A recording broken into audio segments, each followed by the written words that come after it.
Chapter 1. Spooky Stories. At last the test was over. I knew I had done badly again. When I submitted the paper, it was blank white like it had been bleached. The shining light struck everyone's eye in the class. They knew I had written absolutely nothing. I should at least have made a doodle. But there was no hope for me now. After that terrible paper, I knew that I was going away to a faraway boarding school. But my brother Kaji looked very happy. He knew that he had done well and would get good grades. He was talking with a kumu and was surrounded by girls who were admiring him. All the girls in the class were crazy about him. Even Maiko the snob liked him.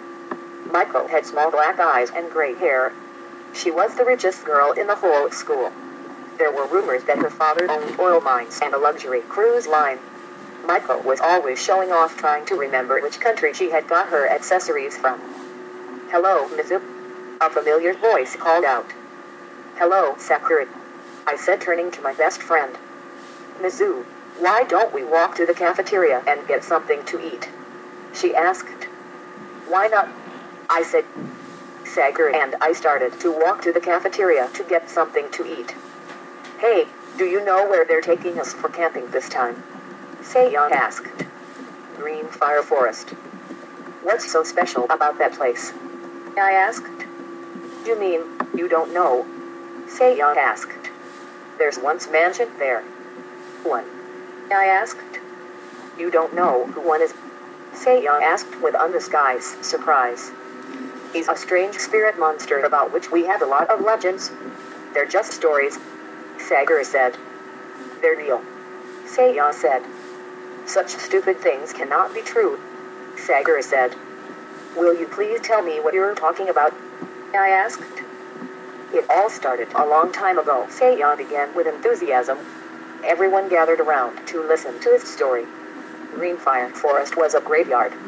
All people who were mischievous, played nasty tricks, and were evil used to be buried here. There was an active volcano near the cemetery in Green Fire Forest.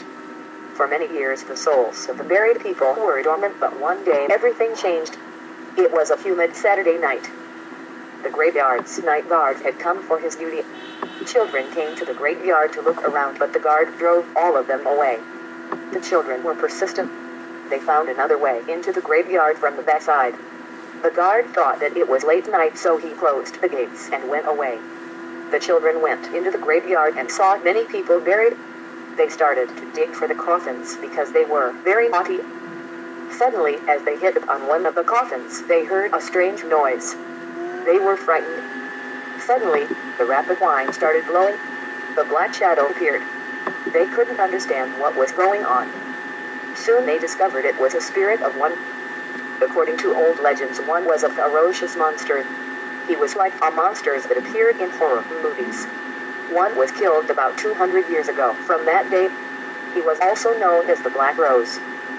Once spirit came alive from the coffin, it raced behind the frightened children. The children tried to run and escape, but the front gate was closed. It was a dead end. A flash of light appeared. The volcano erupted and lava started to float. That was all they remembered. The next morning, the children were found dead. It was scary. How and why the children were killed, no one knew. Some people thought the children were killed by the volcano. The volcano had erupted that night, but strangely no one had heard anything. The spirit of one was free and his coffin was empty. On the three children lay 3 garlands of black roses.